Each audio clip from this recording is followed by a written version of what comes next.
Hey guys, Assalamualaikum. Welcome to my video. Let's see what my moms will cook today.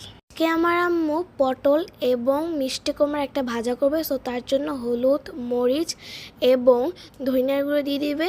তারপর লবণ দেওয়ার পর একদম ভালোভাবে মিক্স করে নিবে।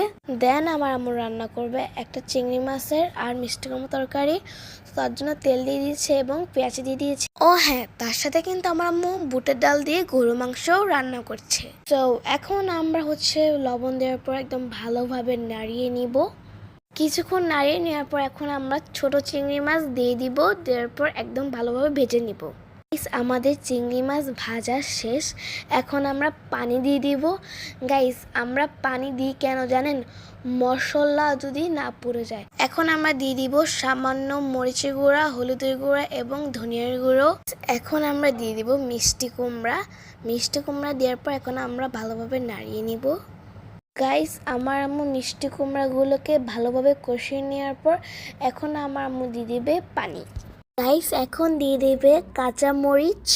এখন আমার আম্মু মিষ্টি কুমড়াগুলোকে এবং পটলগুলোকে ভালোভাবে ভেজে নিবে। মিষ্টি কুমড়া ভাজা শেষ। এখন আমার আম্মু পটলগুলোকে ভালোভাবে ভেজে নিবে।